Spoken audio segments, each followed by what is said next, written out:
எல்லாருக்கும் வணக்கம். பொதுத் தேர்வுனாலே மாணவர்களுக்கு ஒரு பெரிய டென்ஷன் தான். அதுலயும் சிலரால தனியா தேர்வு எழுதவே முடியாத ஒரு சூழல் இருக்கும் இல்லையோ, அவங்களுக்கு உதவுறதுக்கு தான் சொல்வதை எழுதுபவர் அல்லது ஸ்கிரைப்னு ஒரு சிஸ்டம் இருக்கு.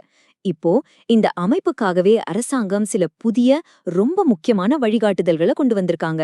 அது என்ன, யாருக்கெல்லாம் இதனால நன்மை, வாங்க இத பத்தி நாம தெளிவா பார்க்கலாம். யோசிச்சு பாருங்க. சில மாணவர்களுக்கு உடல் ரீதியா சில சவால்கள் இருக்கலாம்.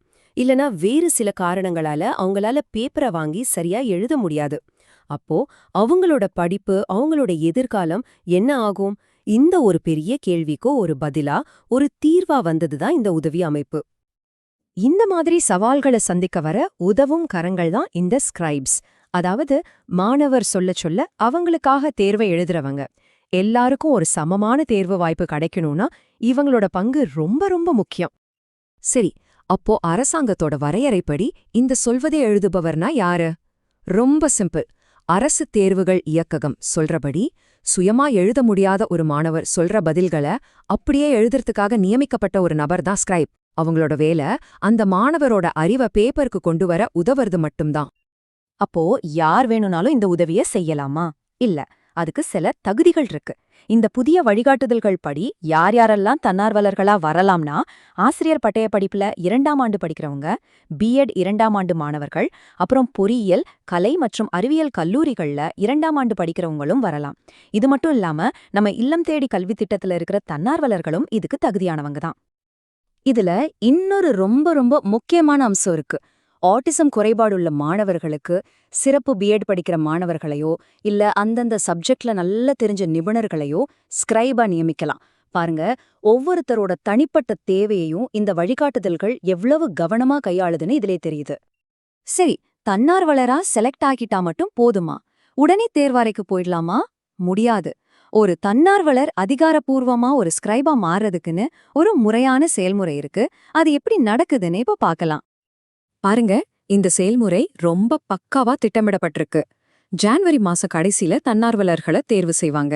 அடுத்து பிப்ரவரி மாசம் தொடக்கத்துல அவங்களுக்கு முறையான பயிற்சி கொடுப்பாங்க. அதுக்கப்புறம்தான் மார்ச் ஏப்ரல் மாத தேர்வுகள்ல அவங்களால பணி செய்ய முடியும். இதுல இந்த பயிற்சிங்கிறது ரொம்ப முக்கியம். அது இல்லாம யாரும் இந்த வேலைக்கு போகவே முடியாது. இங்க ஒரு முக்கியமான விதியை நீங்க நோட் பண்ணணும். ஒரு மாணவருக்கு மாதிரி தேர்வுல ஒரு ஸ்கிரைப் உதவி செஞ்சிருக்காங்கன்னு வச்சுக்கோங்களேன். இறுதி பொது தேர்வுல அதே ஸ்கிரைப்ப அதே மாணவருக்கு நியமிக்க மாட்டாங்க. எதுக்கு? தேர்வின் நம்பகத்தன்மையையும் நேர்மையையும் பாதுகாக்கிறதுக்காக எடுத்த ஒரு மிக முக்கியமான நடவடிக்கை இது. சரி, இப்ப நாம இந்த தலைப்போட ரொம்ப ரொம்ப முக்கியமான ஒரு பகுதிக்கு வந்திருக்கோம். தேர்வறைக்குள்ள போனதும் ஒரு ஸ்கிரைப் என்னென்ன விதிகளை ரொம்ப கண்டிப்பா பின்பற்றணும். சொல்லப்போனா இதுதான் இந்த முழு அமைப்போட முதுகெலும்பே. இங்க பாருங்க, என்ன செய்யலாம் என்ன செய்யக்கூடாதுன்னு ரொம்ப தெளிவா இருக்கு. முதல்ல தேர்வாளர் என்ன சொல்றாரோ அதை மட்டும்தான் எழுதணும். நீங்களா ஒரு வார்த்தை கூட சேர்க்கவோ எழுதவோ கூடாது. அவங்க சொன்னா வரைபடங்கள், கிராஃப் வரையலாம். ஆனா இந்த கேள்விக்கு பதில் எழுது அப்படின்னு நீங்க எந்த ஆலோசனையும் வழங்கக்கூடாது. மாணவர் கேட்டா நீங்க எழுதின பதில படிச்சு காட்டலாம். ஆனா சீக்கிரம் சொல்லு அப்படின்னு அவசரப்படுத்தக்கூடாது. மொத்தத்துல நீங்க ஒரு கருவி மாதிரி தான் அங்க இருக்கணும். இந்த ஒரு வரிய மட்டும் நான் திரும்பவும் அழுத்தி சொல்றேன். இது அதிகாரப்பூர்வ வழிகாட்டுதல்கள்ல இருந்து எடுத்தது. தேர்வர் சொல்லாத பதிலை எக்காரணம் கொண்டும் எழுதக்கூடாது. இதுதான் இதுல இருக்கிற கோல்டன் ரூல். இத மீறவே கூடாது. இது வெறும் மெக்கானிக்கலா எழுதுற வேலை மட்டும் இல்ல. இதுல ஒரு மனிதாபிமான பொறுப்பும் இருக்கு. தேர்வு எழுதிட்டு இருக்கிற மாணவர் ரொம்ப சோர்வாவோ இல்ல மனசளவுல ரொம்ப கஷ்டப்படுற மாதிரி உங்களுக்கு தெரிஞ்சா உடனே அறை கண்காணிப்பாளரிடம் தெரிவிக்கணும். ஏன்னா மாணவரோட நலனும் ரொம்ப முக்கியம் இல்லையா? சரி, இவ்வளவு விதிகளும் செயல்முறைகளும் எதுக்கு இதெல்லாம் இவ்வளவு முக்கியம்? இந்த முழு அமைப்போட அடிப்படை நோக்கம்தான் என்ன? வாங்க அத பார்க்கலாம். சிம்பிளா ஒரே வரியில சொல்லணும்னா இதுதான் காரணம். எல்லாருக்கும் சமமான ஒரு வாய்ப்பு கிடைக்கணும். ஒருத்தருக்கு ஒரு சவால் இருக்குங்கிறதுக்காக அவங்களுடைய தேர்வு எழுதுற வாய்ப்பு பறிபோக கூடாது. இது வெறும் ஒரு உதவி கிடையாது, இது ஒரு உரிமை. அப்போ இந்த முழு அமைப்பையும் பார்க்கும்போது ஒரு கேள்வி வருது இல்லையா? இந்த முறை தேர்வின் நேர்மைய எப்படி பாதுகாக்குது? ஒரு பக்கம் தேவைப்படுற மாணவர்களுக்கு ஆதரவு தரணும், இன்னொரு பக்கம் தேர்வின் புனிதத்தையும் நியாயத்தையும் காப்பாத்தணும்.